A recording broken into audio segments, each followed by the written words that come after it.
Good morning. Well, there's a chance of rain today. Right now the sun's shining, so we're gonna go with the plan of today's a normal day and we're gonna finish combining wheat, maybe, and we're gonna plant some more double crop beans and they're gonna bale straw and we're gonna be ready. So since we're nearing the end of planting double crop beans, I want to run a box or maybe two through the seed treater with no treatment on it. I just want to put water in it and I want to use it to flush all the lines and try and clean everything up, and then we can plant the beans out. So we're gonna start with one box there, see how that goes, and then we may do another one. It depends on if I need it or not.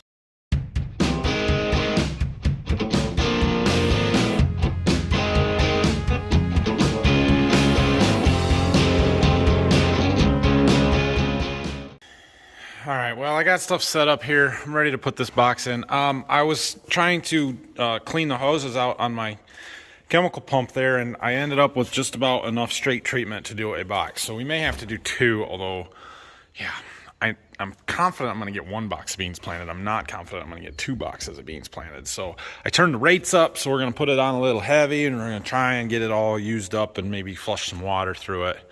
And maybe we'll wait and try and do another one later. I don't know.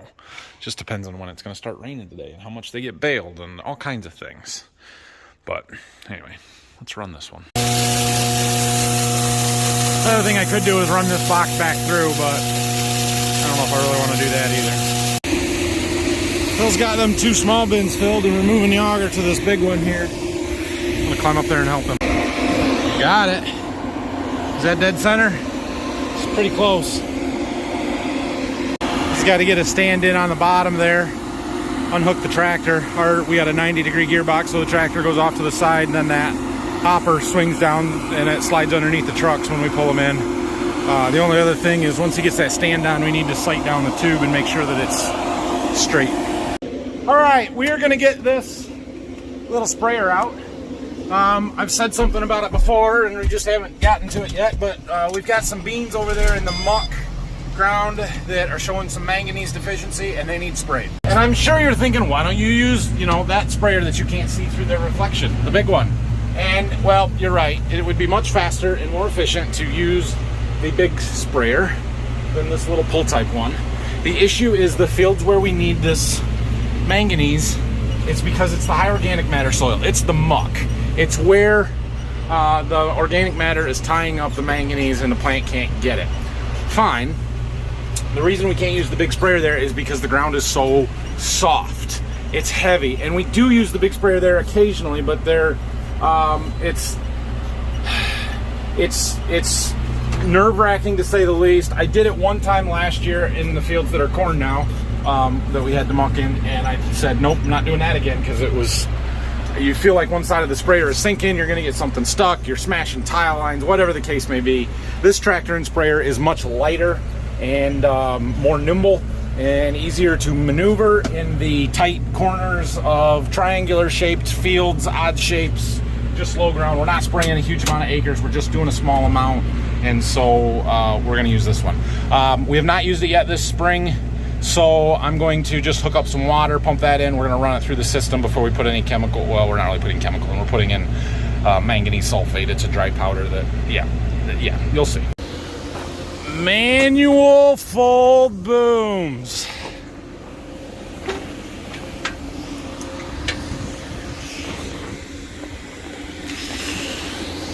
Just gonna unfold it, turn everything on, make sure all the nozzles spray before we load it up. So this has got a PTO pump, so I've got the PTO running. We do have some pressure on our pressure gauge there. So I can put this in manual mode and then just hit it to run and the nozzles turn on. Let's go out and check them, make sure they all look like they're spraying the way they're supposed to.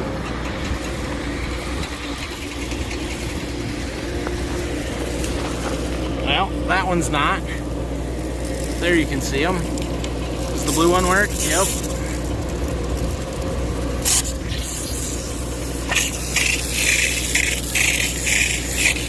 Some of them got turned. Oh, there's one that's not spraying. So the different colors are different sizes. All right, so I got 3 red ones that are plugged. We'll take them apart and check them, and then should be good to go.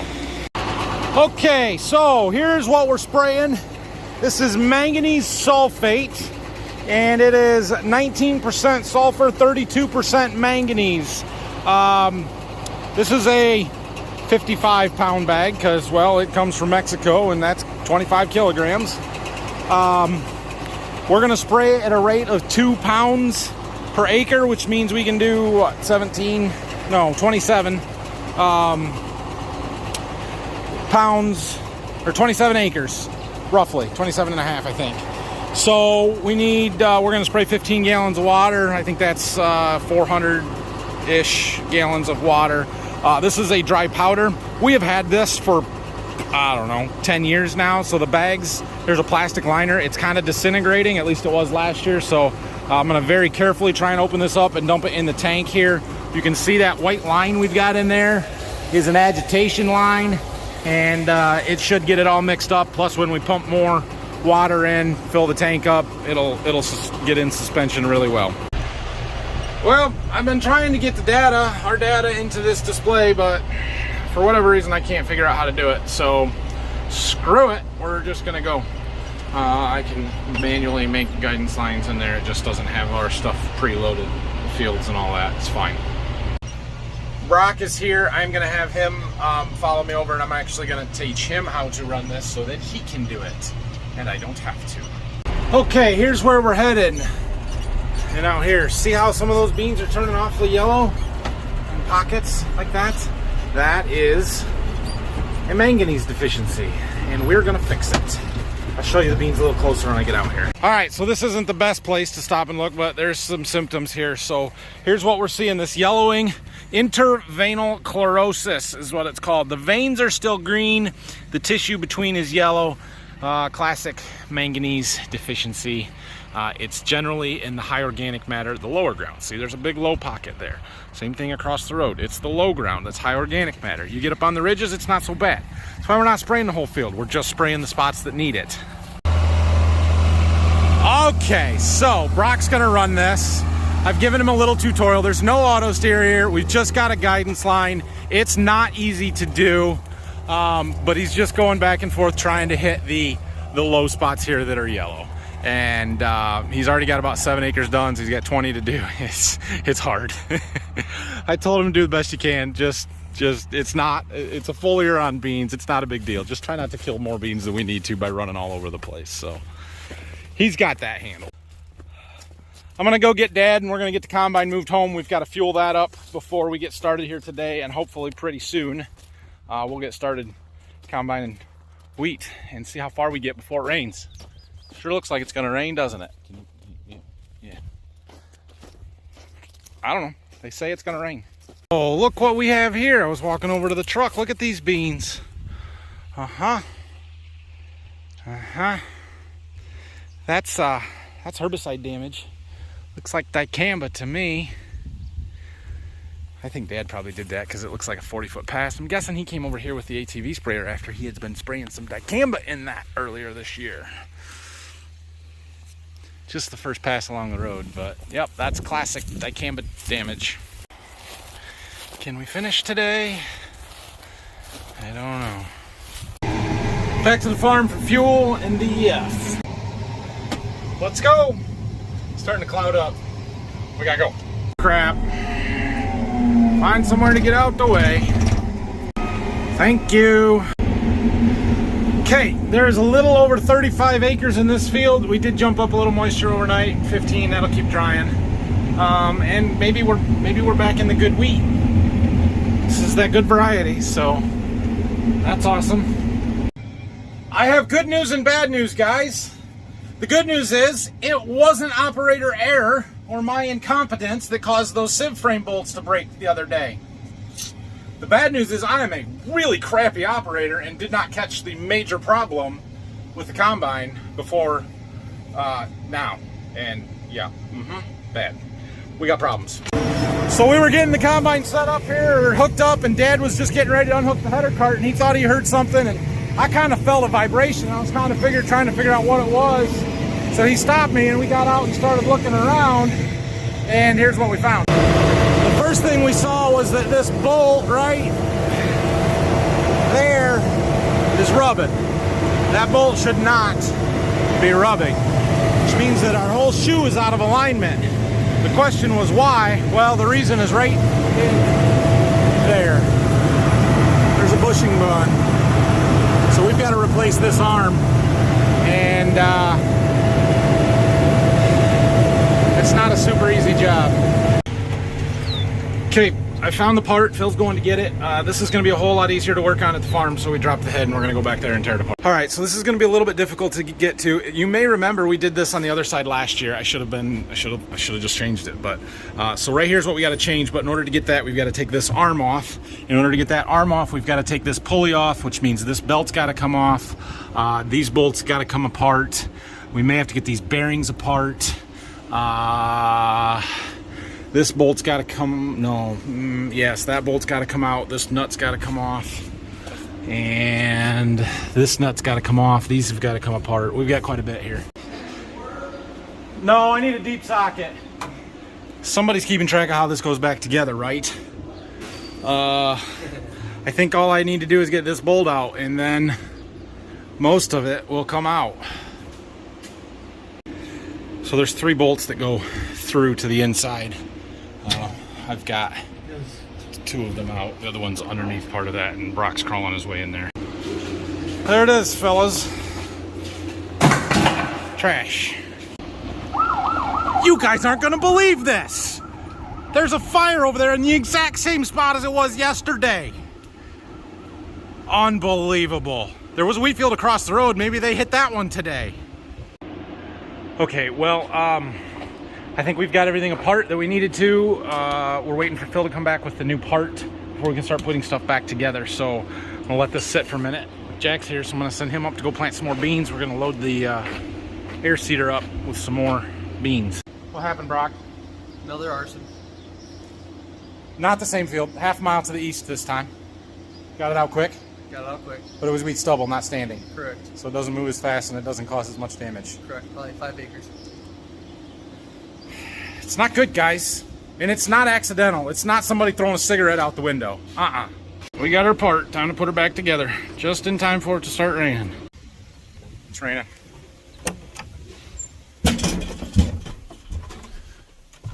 Go back to combine in the shop. Okay, I think we've got her back together.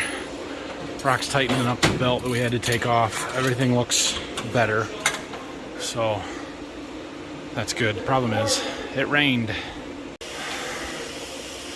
I don't think we got a lot here, but we certainly got enough. We aren't combining wheat today. And given the forecast I showed you yesterday, pretty good chance we aren't combining wheat for a while. So we know that that bushing was not out when we were doing that field of really wet wheat, because we would have noticed. Dad specifically commented it felt different last night than it did from when we were up there. Which means that it likely went out somewhere in the last 2 fields that we have done. It's probably what broke that sieve bolts, shaking around wrong. So it's been a little while, but it doesn't appear that anything else is majorly damaged. I'd like to be able to get it out and run it. I'm not going to do it in the rain, and it's not a lot, but it's still sprinkling here, so we'll see if this one blows through. Maybe this afternoon we'll pull it out of the shop and just run it and make sure everything's working all right, but the pace slows. Sorry I didn't film more of that repair. Initially we were in a big hurry to get back to the field, and then it rained, and I'm in a bad mood now, so yeah, it's okay. It took us about 2.5 to 3 hours to fix that. Well, now it's 2:30 and I don't know what to do the rest of the day. I'm sure that the house guys left, but they got a lot done today, so we're gonna go down there and take a look at stuff. And then maybe we're gonna go scout some fields, take a look around a little bit. Dad said we got some corn that's tasseling, so I'd like to go see that. And what the heck, let's pull one apart today. Let's do that. Let's do our corn explosion. We did have a pretty good little rain there. We actually got 6/10 out of that, and it came pretty quick, which is a great rain for our corn and bean crop. Like, it's awesome. It's perfect. Yeah, one more day to get the wheat harvested would have been nice, but we aren't complaining about rain in July. Check it out. All of the trusses are up. Well, I shouldn't say all of them. The vast majority of trusses are up. They've got a few little ones here on this end. Kind of, I don't know truss terminology, but they look like little tail trusses or something. It's those little ones that they're going the other direction on this hip roof here. Sweet. Looks great. Well, it looks like they got a lot of sheeting to put on yet, but that's about it. You can see our ceiling height difference in here. Well, I can see it. I don't know if it shows up on the camera very well, but there are steps in the trusses right there. So the living room area will be 11-foot ceilings, and then the hallway, entryway, kitchen is all 9-foot through the rest of the house. Let's go for a drive. Do a little crop scouting. Some mud on our boots. Ice cream stop. Let's go for a walk out here. We've got a little variability in this corner. This is where we load trucks in the fall, run the grain cart and stuff, so we have compaction issues, but you can see right where it gets taller.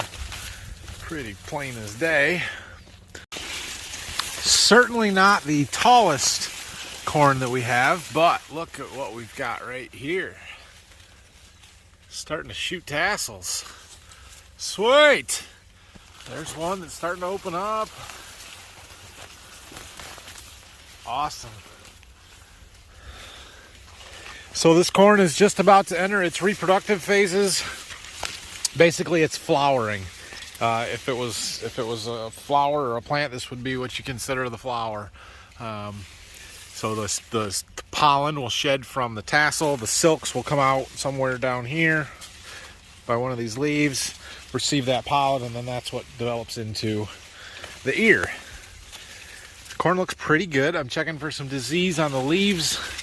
I see some light spots when you look through the leaves, but I don't know. It's tough to tell what kind of lesions those are, if they're just spots that have rubbed. A lot of times when the leaves rub together, it'll rub some of the chlorophyll off, or it could be a disease starting that just hasn't really developed yet, like right here.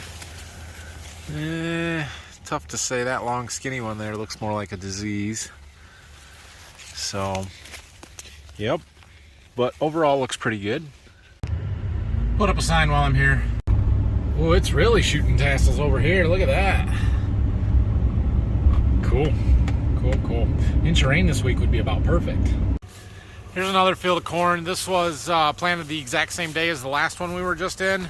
But this is a 108-day corn versus 103-day of that last field. And it's a little bit shorter, and it's not tasseling yet.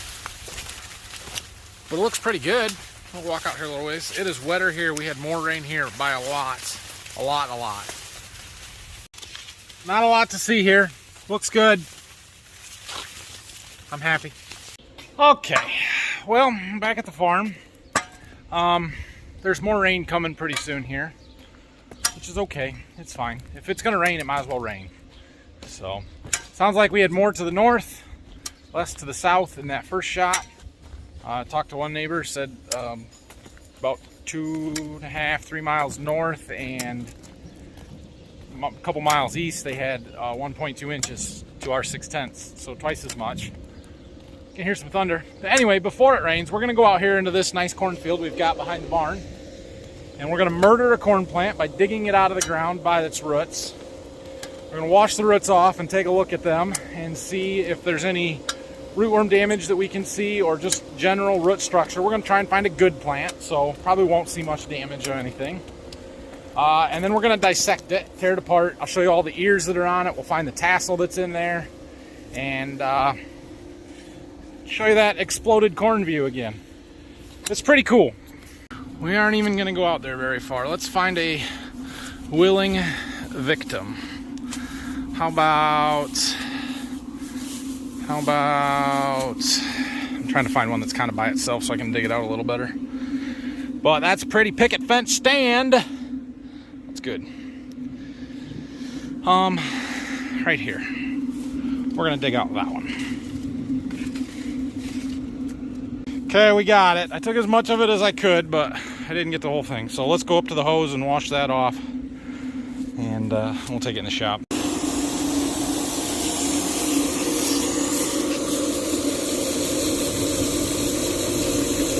Got some roots from its neighbors on there as well.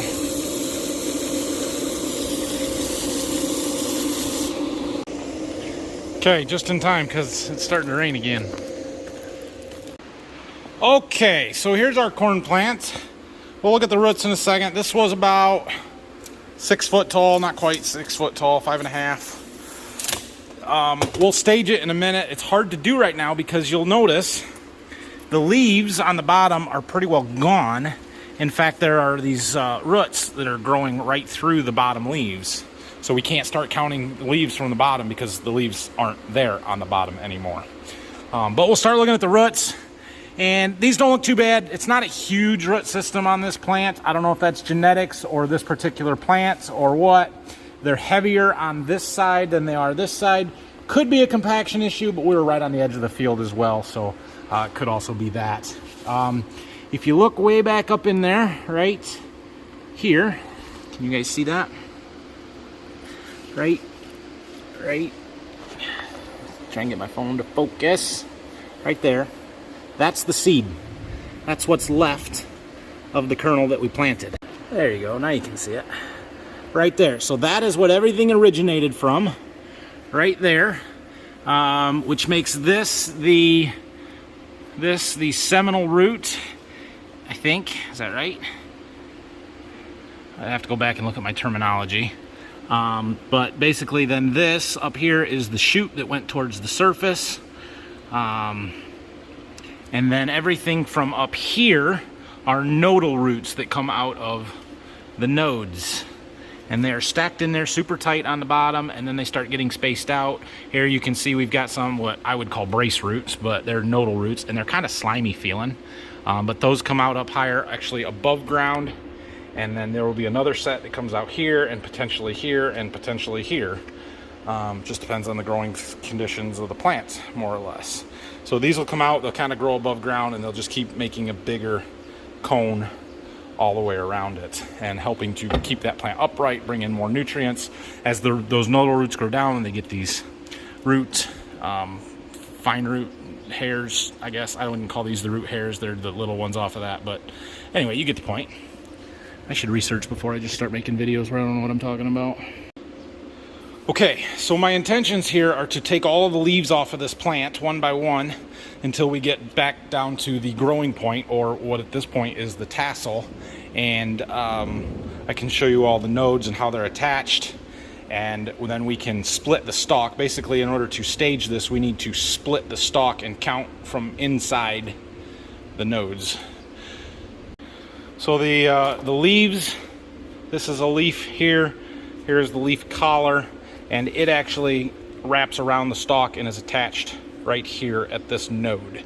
So this leaf belongs to this node belongs to this leaf up here, so on and so forth. And just like this leaf was on this node and has now gotten pushed off because of the roots coming out of there. I'm gonna start unwrapping leaves.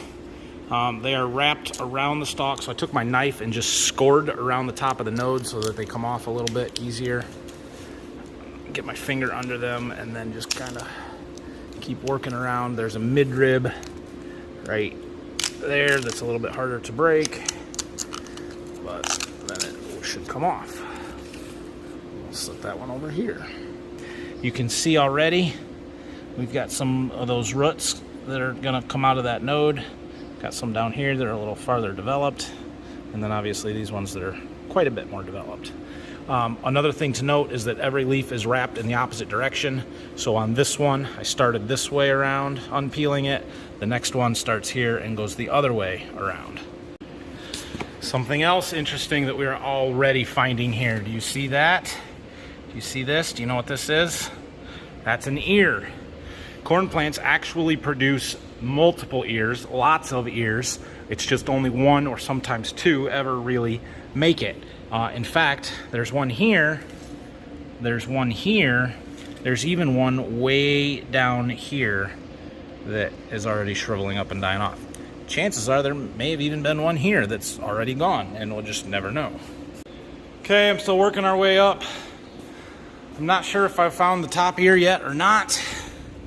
There is one right here. A few more leaves to go.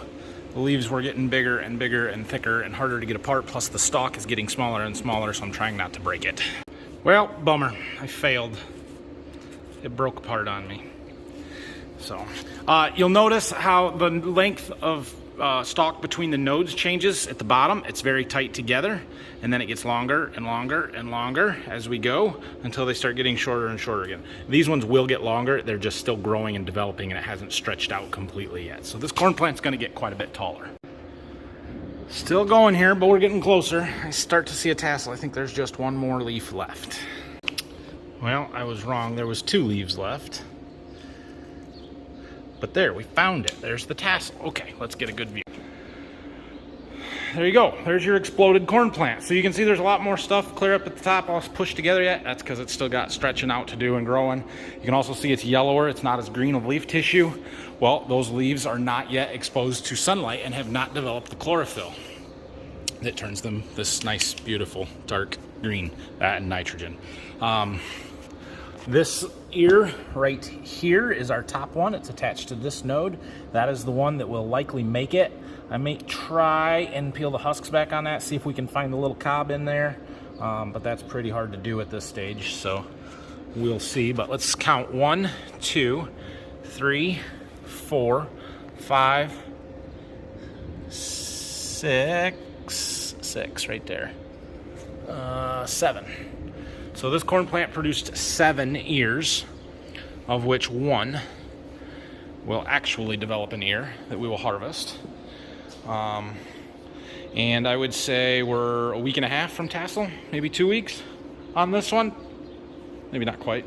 This is full season corn. It's a 111-day hybrid, but it was the first corn that we planted. So the leaves look great. It's got beautiful color. I don't really see much for disease or any kind of issues with it. Things look good. It looks great. Oh yeah, staging. So we count leaf stages when we're in a vegetative state yet and before reproductive, which VT would be when the tassels are exposed. R1 is when it begins silking. We just count leaves. But problem is our bottom leaves are gone. So we want exposed leaf collars, which it's a little hard to tell now. This one was not exposed yet. This one may have been, or it was this one. We're gonna go with this one just based on how green the leaf is, but I don't know that that one was actually exposed or not. But we have to start counting from the bottom. So there's a way to tell how many nodes are down there in the roots, and it involves splitting that stem apart. So I'm gonna do that. So I still have these leaves all laid out based on which node they were attached to. This one was here, right? So that's important to know that this leaf was attached to this node. Okay, so we've got our stem split apart here, and we're gonna look inside of it, and you'll notice that at every node, there's this dark line kind of runs across there, so we can count the nodes even with the stem split. So you'll see there's one here. That's the one that we know is attached to this leaf, our bottom leaf here. And if you look down at the bottom, there's one right here, and then there's a bunch of them stacked together.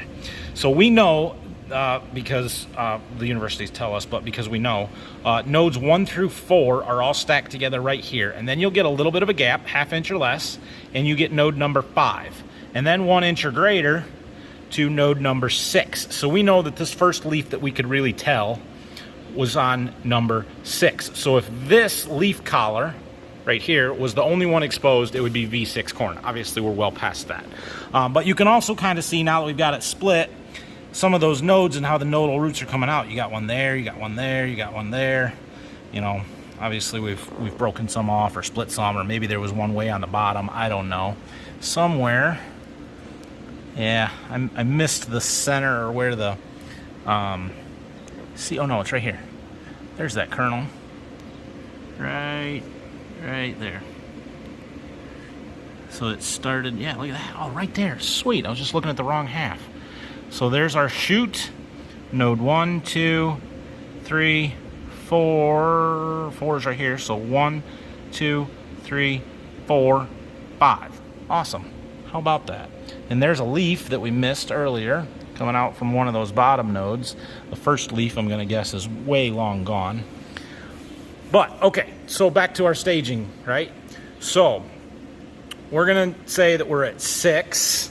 So then this leaf is 7, 8, 9, 10, 11, 12, 13. So we're at either V13 or V14, depending on which one of those two's leaf collars was the top one that you could see. Cool. That's how you stage corn when you can't count leaves from the bottom. You split the stalk. All right, so now let's see if we can take that ear apart and learn, oh, that ear up there. Figure out how many rows around, at least rows around our ears are gonna be. And I'm just gonna remove it from the plant because it'll be way too hard to try and husk that, peel that while it's still attached.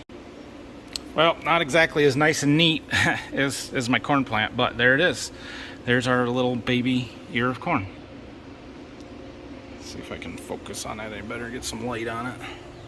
If you look just right, you can see the little silks growing off of it. And you can see all the little individual kernels. They're not pollinated yet, so technically they're ovules, I think it's called. I don't know. You can also see the rows, though each one of those rows that you can see, though, is really 2 rows of kernels. They'll sort of split, or there's 2 there when they actually get pollinated. But we can count them. There is 8, which means that this will be 16 around corn. 16 around's not bad. You like to see 18s, but it's all, that's sort of genetics driven. And kernel size, length, rows around, number of kernels all play into the yield factor. So there's good potential there. Did you learn anything? Questions? I think it's cool. I like to do it. Makes a cool picture. All right. Well, it's hot, it's humid, it's sticky, it's raining. I'm gonna go in the air conditioning for a while and then I'm heading home. It's almost 6 and we're rained out. I don't need to stay here. Our first 3 plantings of sweet corn are all tasseling. One's the short one, 2 and 3. Dad planted this first stuff, I don't know, first or second week of April. Yeah, some of that's gonna be ready pretty soon. Another week or 2. Cool, that's exciting. You got us fence up to keep the coons out of it. Thanks for watching today and really all weekend. You guys have been awesome. My videos have been getting more views than I had been, so that's cool. I appreciate it. Hope you're enjoying it. I don't know what's going on tomorrow. I may take the day off tomorrow after working all weekend. I mean, I'll be around the farm, but I just don't know that I'm gonna have enough going on to justify making a video. So I might not, we'll see. I don't know what we're doing tomorrow. Thanks everybody. Have a great rest of your night, and if you have any questions, comments, leave them down below. Subscribe to the channel. If you're new watching it and you're enjoying it, hit that subscribe button for me, please. Thanks. See you guys.